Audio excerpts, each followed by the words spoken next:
This is the Cultivating the Empty Field Sesshin 2021, the third full talk, titled The Fullness of Emptiness.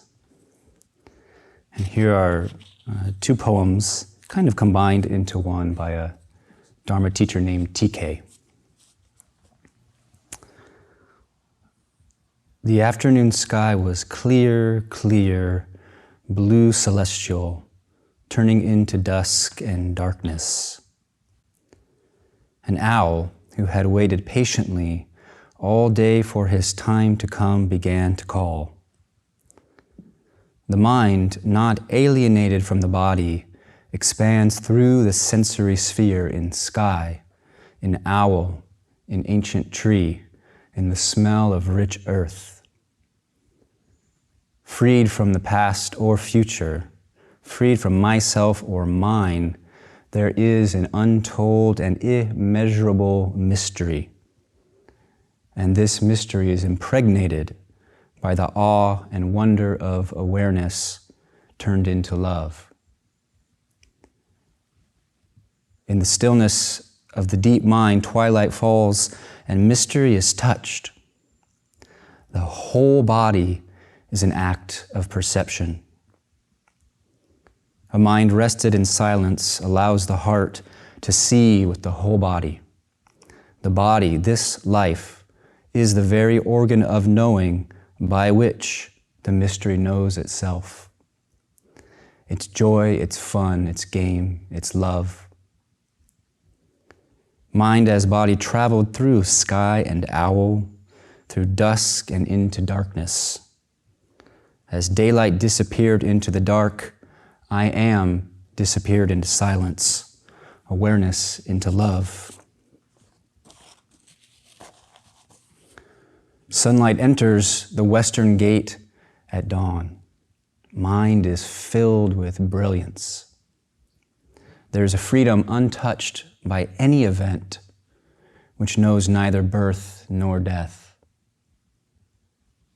There is a flower right there behind the breastbone. Even without bees, its scent becomes nectar. Year after year, I remain drunk on its liquor, unable to even find the words self or other. Evening approaches and the sounds of wave crashing.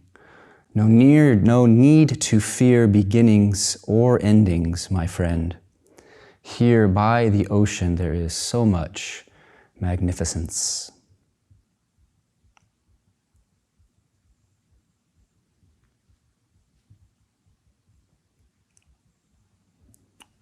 So right now, detach from memory, detach from anticipation, stop judgment.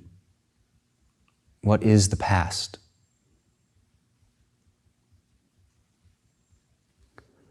Right now, detach from memory, detach from anticipation, stop judgment. What is the future? This moment here. But looking closer at this moment here, how long does that stay? Now, don't do anything with the mind or about the mind. Don't pull back. Experience this experience. Be this moment fearlessly. This moment here, how relevant are the thoughts about it? How relevant are judgments about it?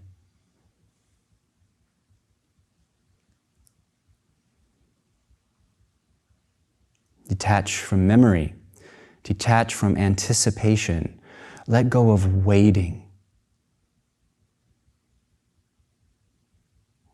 for something to save us. Let go of waiting. Stop thoughts of I am, I was, I will be, I did. This moment, look, what is I?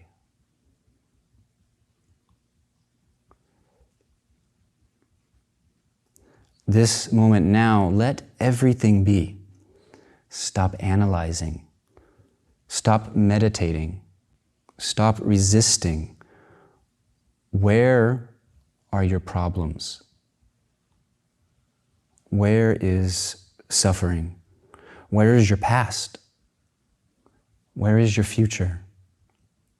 Where are you?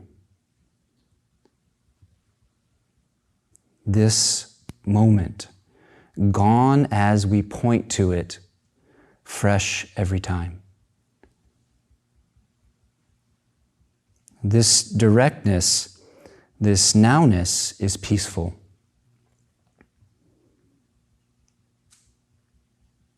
The peace of no judgment, no avoiding, no grabbing, no waiting. This moment is peaceful.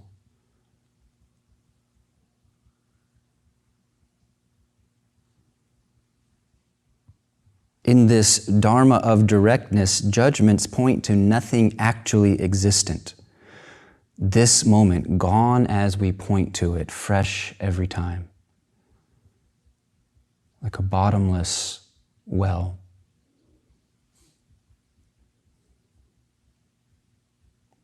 In this dharma of directness, we don't understand. In this dharma of directness, we don't need to understand. This moment, gone as you point to it, fresh every time.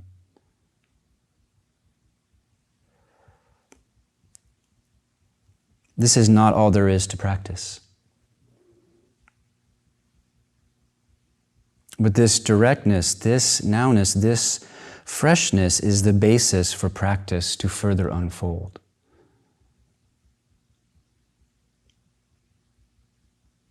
Recognize the utter simplicity of that. This moment is the basis. It doesn't matter what you're feeling in this moment.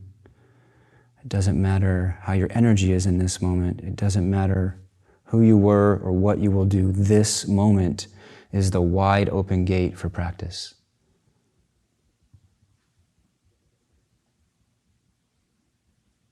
Fresh every time.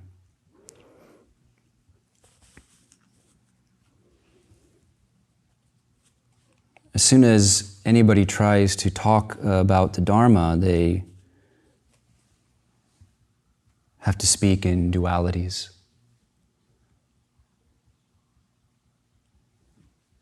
And when we talk about the Dharma, we have to talk about the ego.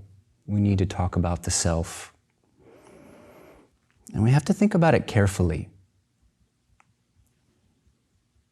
Meditators can form stillness addictions. And it's not a bad thing if you get caught up in that. Most people could use a good bout of stillness addiction. Meditators can form stillness addictions or begin to believe that the personality is bad or it's unspiritual, or view it as merely a delusion. We want to recognize the personality as just the personality.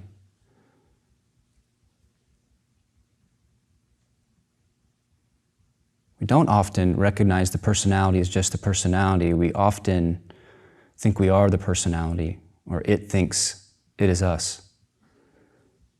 The personality is just the personality. Every one of them has its particular quality. Every personality has some positive and some negative consequences. Even a saint irritates people. Somebody will be irritated. Personality is just the personality. In practice, we want to see what the personality is. Not where you are on the Enneagram, not your Myers-Briggs, what the personality is. We're interested in the nature of mind, not its contents, in this dimension of practice. We want to see what the personality is, how it is, what is going on when it does what it does. Not because it's bad or unspiritual, not because people with quiet minds and less opinions are going to somehow save the world. We want to see what it is. We want to see how it filters our perception.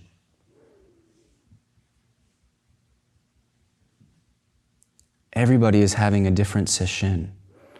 Everybody hears a different breeze. Everybody tastes a different breath. Everybody is seeing a different Jogen. We want to see how the personality filters things. We want to see how it has us seeing. We want to see if and how and when personality is blocking the clear light. That's the main thing. We want to see how the personality blocks the clear light.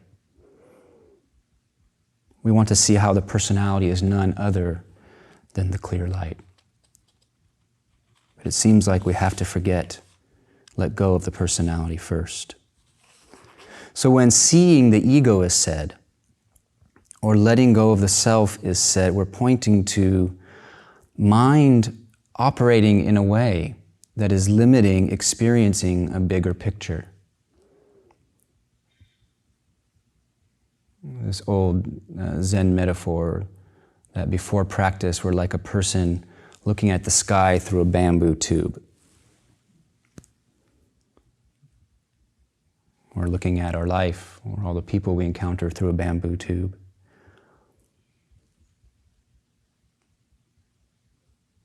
When we say the ego or we say the self, in this sense, we're pointing to the mind operating in a way that is limiting our experience. And it could be someone else's experience, because delusion's contagious, the bigger picture. Those limits are made of thoughts and beliefs and attitudes. And what are thoughts and beliefs and attitudes made of? This is the heart of the matter. This is the invitation.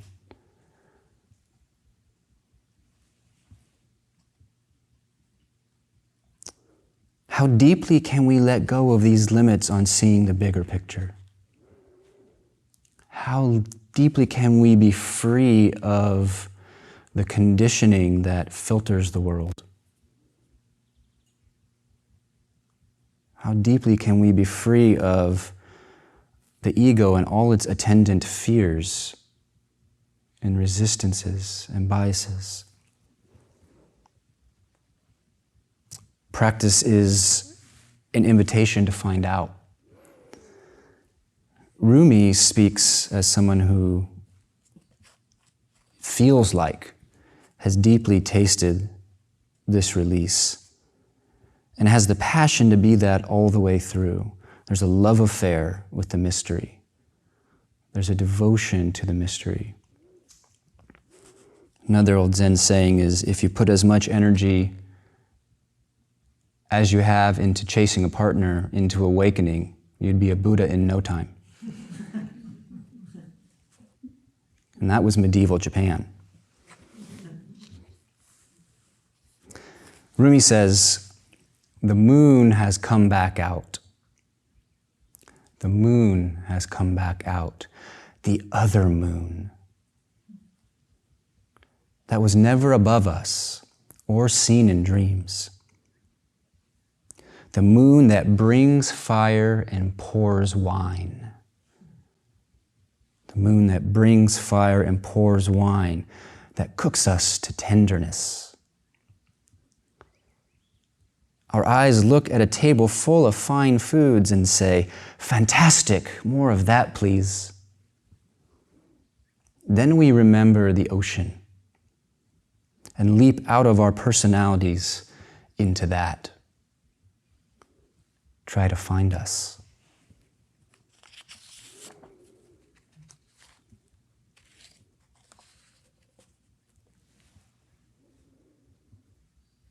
You could say every moment that you drop your story, you wake from that dream that keeps occurring. You leap out of the personality. This moment, this freshness, no history trailing behind. No dreams flowing towards a future. This freshness has no past.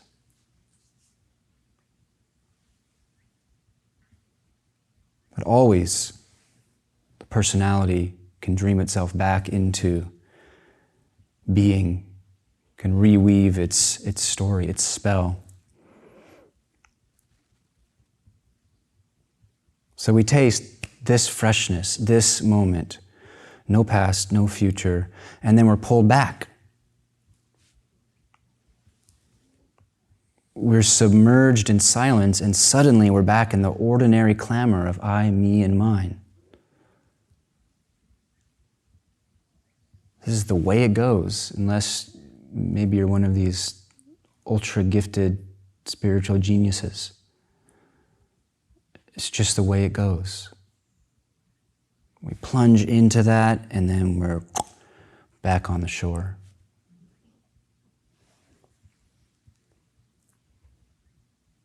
Submerging the whole body, mind in silence. No reference point, no checking on the mind, no looking back. This can be practiced.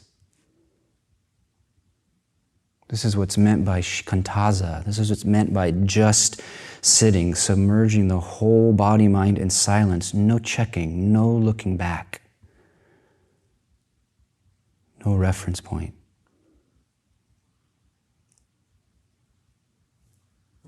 If it's an event in time, it's a moment of practice. This is a mode of being. We can, I almost said do this. We can't quite do this.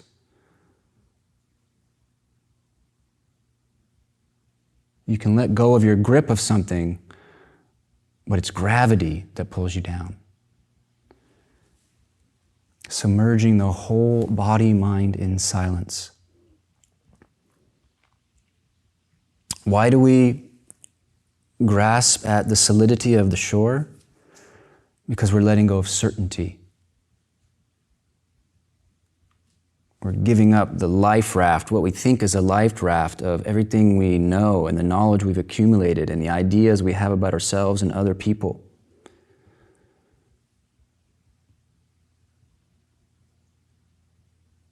There's fear around that. Who has that fear? Wholeheartedly diving in, the whole being plunging into uncertainty. Zazen is much more than technique. We have to take it to this place of being an orientation of the heart. It's really in the moment 100% or it's not. You can't be 95% here. You can't be 98% here.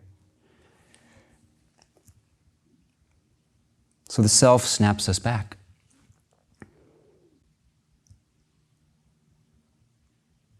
We have this kind of paradox of being refreshed but unquenched. We're more thirsty knowing what it is we can drink. Now there is a complementary approach, we could say. Rather than leaping, we slip through as if the self-sense was a net. And we get free of it through the spaces around it, within it, and between.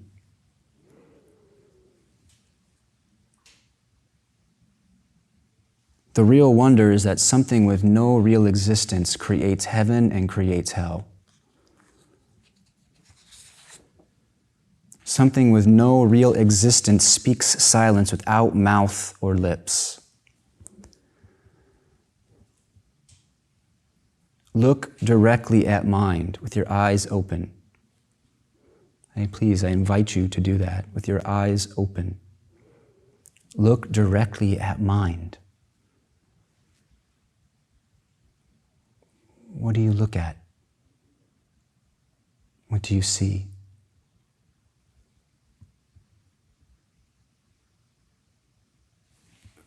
Behold mind and melt thoughts in direct attention.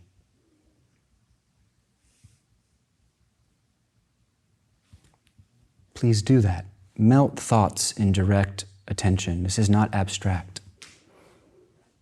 It's like tossing ice cubes into a fire. Melt thoughts in direct attention.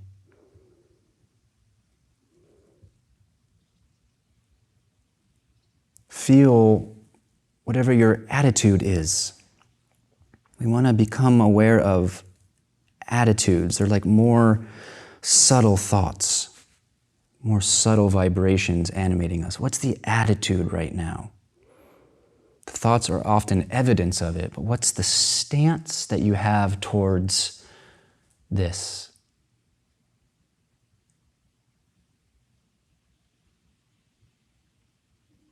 Put attention right on that. What happens?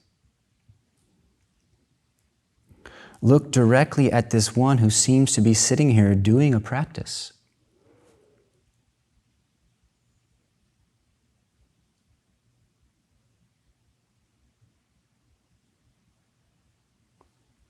See its ephemeral nature. See its spaciousness. It's not a parlor trick. It's not a game of words. Look directly at the one who is looking. Self reasserts its reality reflexively. When you take instructions like that to heart,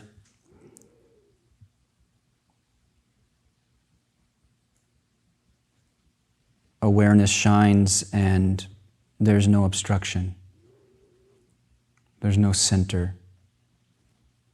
There's no substance. We get a little kiss of the clear light.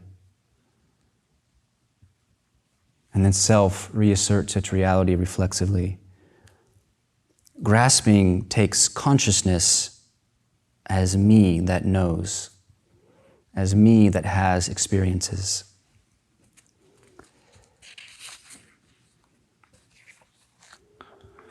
If your practice has some juice or some passion, or if you want to find a place to put that passion that won't just tense your body and bind you up, melt thoughts and melt I am with fiery presence. Intensify your mind exactly where it is,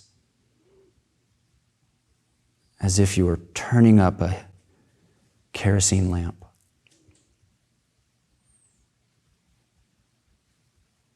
Brighten awareness, burn through its substance. And experience the wake of doing that. What happens? Experience the result of that. What happens?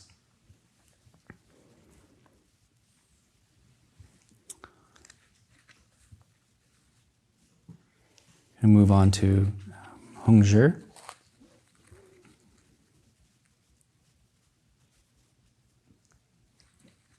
Hongzhi says, with the depths clear, utterly silent, thoroughly illuminate the source.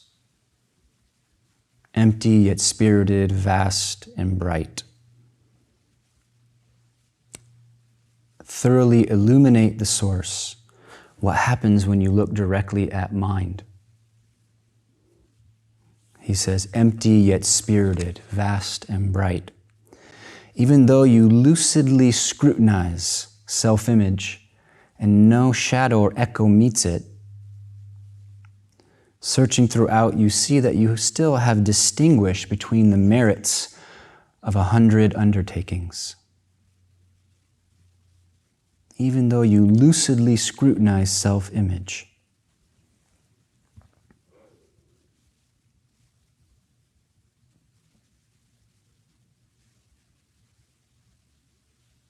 This is an area of the work that can't be underestimated. We are looking into that which all the suffering revolves around. And we have to do the looking. We have to do the watching. We have to do the releasing. Because the evidence of it still feeling quite real is revealed in however we suffer, in the intensity of our judgments, in the intensity of our despair. Searching throughout, you see that you still have distinguished between the merits of 100 undertakings. Evaluation. That's one of the modes, we could say, of ego, is evaluation. Evaluation. The problem is it never sees its own bias. What's the measuring stick of succeeding or failing in Sesshin? How do you know? When you're looking around the room to see who looks more Buddha-like, who eats more calmly, how they walk. Are you judging people who nod off?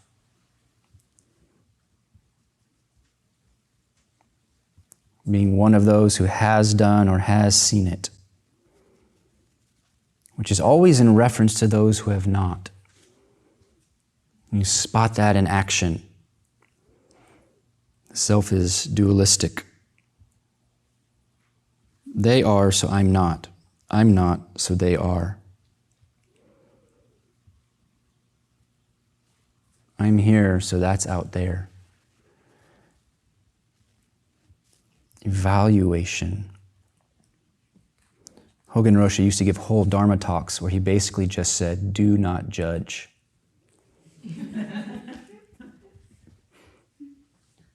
Do not judge.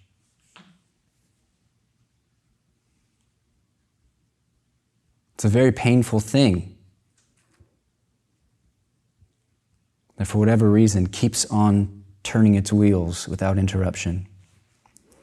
The net of good and bad, of seeing oneself and people through internalized standards, which means not seeing people, means seeing our own projection. Evaluation is subtle.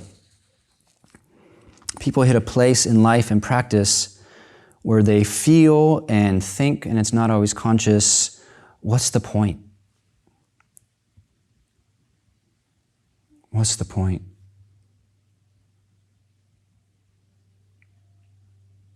Their investment in this setting, in the practice, begins to wane, which just reinforces the sense of what's the point, right?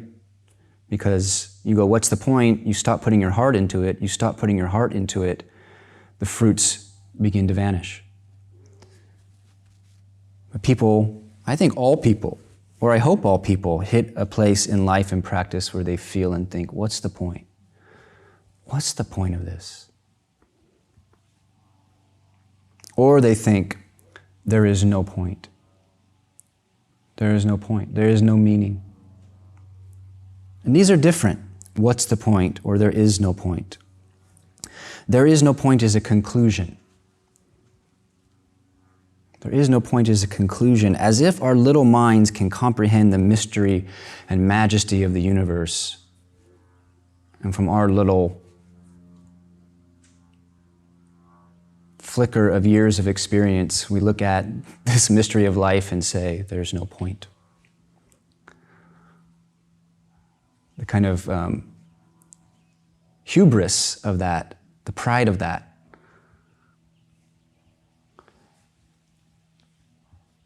As if our little mind can even comprehend the mystery and majesty of ourselves. It's a good practice to believe it can't. It's a good practice to believe that judgments about yourself are probably way off the mark, whether they're positive or negative. What's the point at least has some openness to become a real question. A real question is about openness. A real question isn't about getting an answer and moving on. Or at least I could say a real question in Zen is not about getting an answer. A real question suspends our belief that we have the answer. That's the problem with teachings that say, look directly at the self. You can't find it. And people go, oh yeah, can't find it. Of course. I read that in 30 books. and then they don't look because there's a conclusion.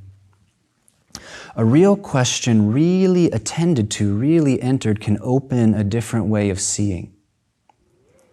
Because there is no point is a way of seeing. It's a style of consciousness. You take up, that feeling takes you up and you look out and, yeah, I don't know why they're working so hard, no point. You know, why bother raising a family? Why bother getting the degree? Why bother working so hard in Sesshin? What's the point? Ways of seeing don't question their ways of seeing. They almost never do. Eyeballs don't see their own retinas. So there's always a way of seeing. There's always a way of seeing. There's always a vantage point, a stance towards reality. And a vantage point sees what that vantage point can see. Hongzhi says, you must take the backward step and directly reach the middle of the circle from where light issues forth. You must take the backward step and directly reach the middle of the circle from where light issues forth. Outstanding and independent, still you must abandon pretexts for merit.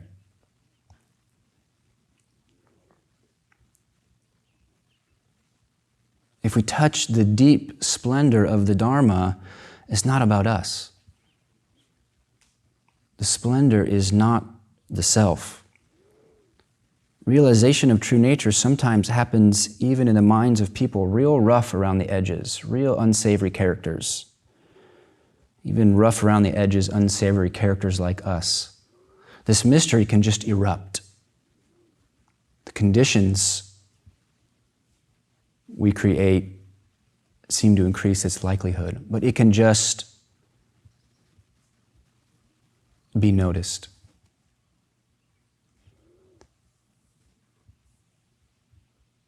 So insight is not about us. Insight is not about us.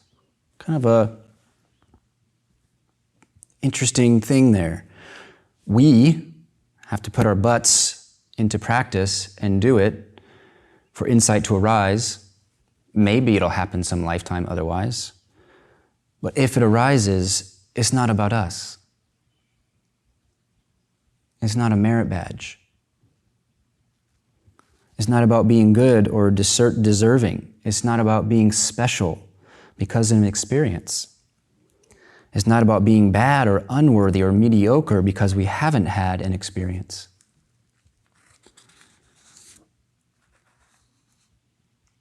You must abandon pretexts for merit. The self-reflex will catch anything in its net. We want to watch that. The self-reflex will catch anything in its net. We have to burn through it again and again and again.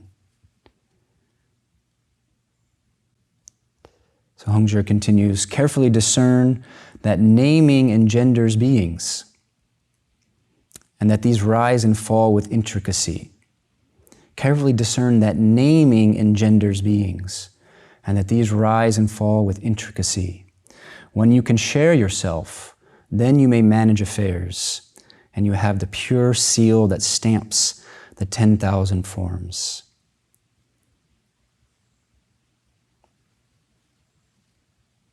As I've been saying, like a broken record, who we be and how we're seeing moment by moment are in flux.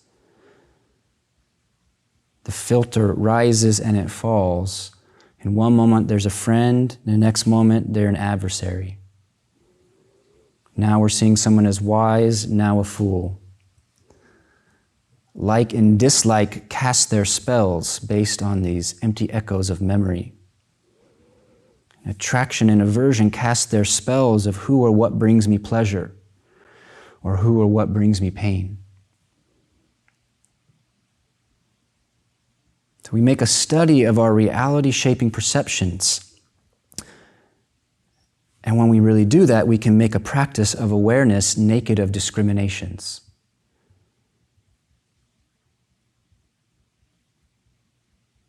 As much as it is actually possible for a human being to be like a mirror, a clear mirror with no distortion, no discrimination. The ordinary mind is plugged into its banks of memory. But for the mirror, that's not the case.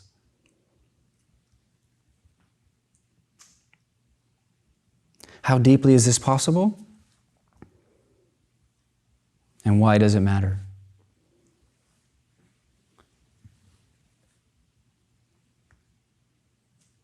What if love is the point? What if this life is all about the heart wanting to come into its own fullness? What if love is the point? Try it on as a view. Take it up as a way of seeing. You already have one. Try this one. Love is the point. Love is the point of this practice. Love is the point of life. That's why we cultivate presence and train and focus and learn to be non-reactive. That's why we empty out and open up. Love is the point. That's why the hard and the soft come down the pipe. That's why health and sickness, that's why birth and death. Try it on. Take it up as a way of seeing. Notice how it affects you. Notice how it affects others. Notice how the universe responds when living with love as the point. How it's responding now is in accord with how we're seeing. Try on. Love is the point. And we can let love too, what it is and what it is not, be an open question. Just kind of let it float there in the mind. Let it hang there in space. Love. Without needing to define what that looks like. Emptiness is filled and the filled is empty. Each person and their story, each feeling and its texture, each challenge and its demands, the true self has room for that. Hongzhi says, traveling the world, meeting conditions, the self joyfully enters samadhi in all delusions and accepts its function so as to not be full of itself. Traveling the world, meeting conditions, going through life. The self, not that tight thing that dreams about what's for dinner. The self joyfully enters samadhi in all delusions and accepts its function so as to not be full of itself. We are the field that the other is happening within. We are the medium of each other's existence. So what does other mean?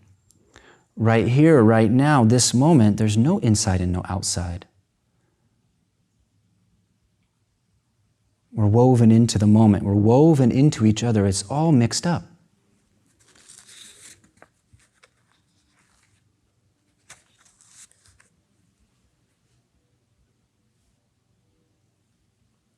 Listen to these sounds.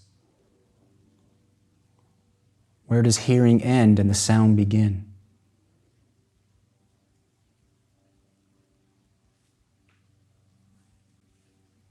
Look at the colors and shapes. Where does seeing end and the seer begin?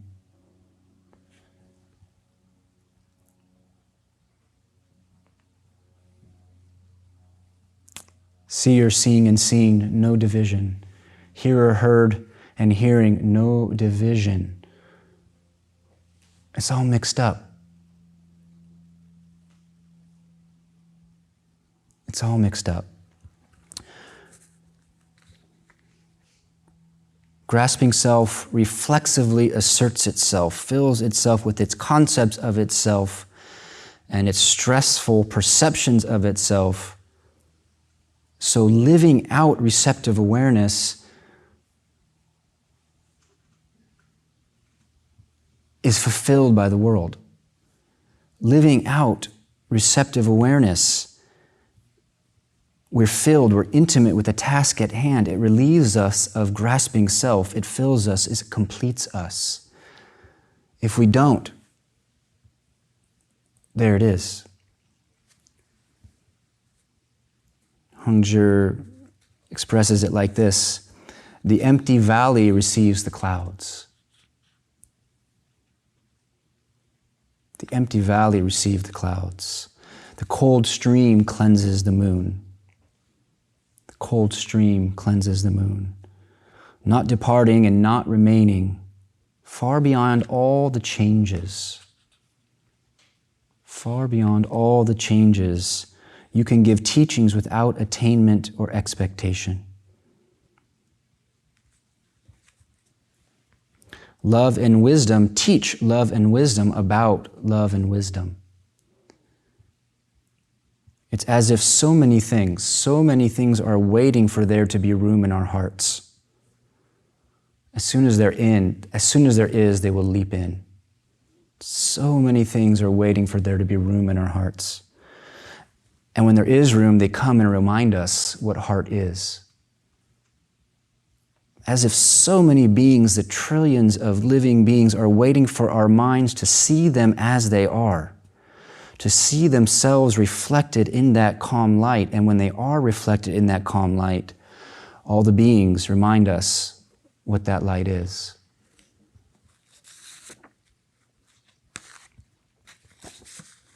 We sometimes call on tough love in the awakening way. In Sesshin, sometimes we're getting a little teddy bearish here at the monastery. Sesshin is traditionally a tough love practice. We call on tough love in the awakening way. How we engage this, how fully we engage this, has an effect. Karma is a truth we can be empowered by. How fully we engage this has an effect.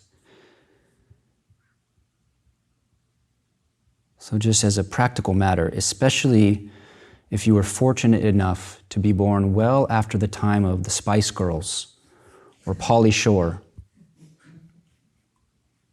consider putting enough time in on your sitting cushion that your butt gets raw.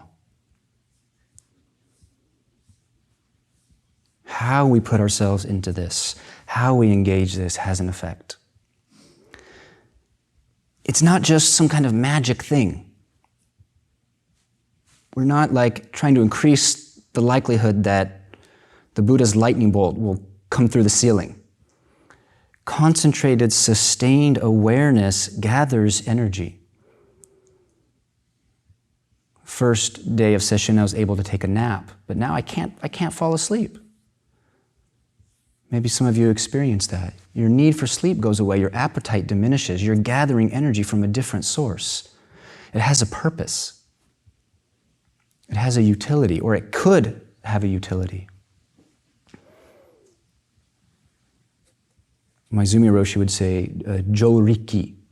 Jo means concentration, and Riki basically means energy or force. The force of concentration gathers. You will feel it in your body.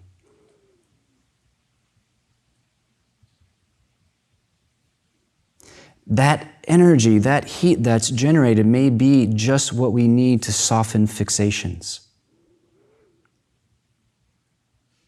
Not through straining, not through striving, but steady, steady effort, this energy is gathered.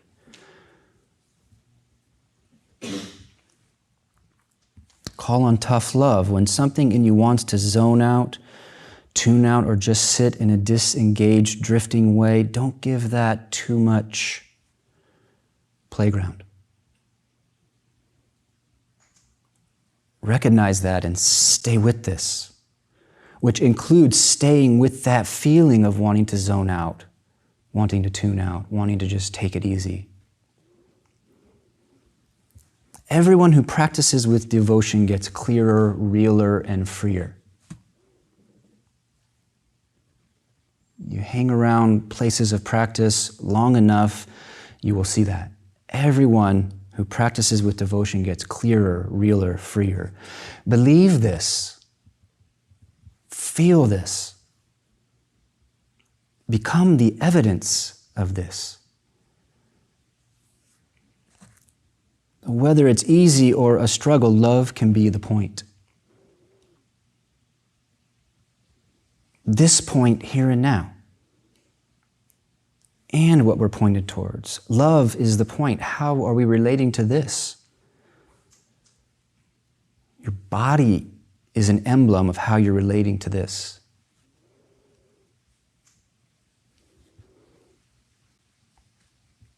Whether it's easy or a struggle, love can be the point. This point here and now.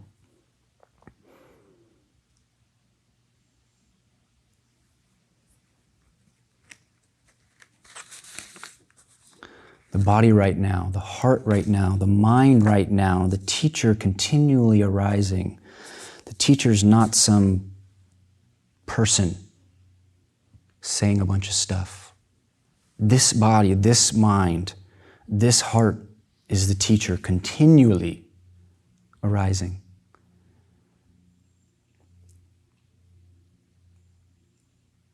This moment, gone as we point to it, fresh every time, without fail. For lack of a Buddhist word, we could call it grace. Perpetual grace. This directness, this nowness, the place of practice, always available, always full, always gone.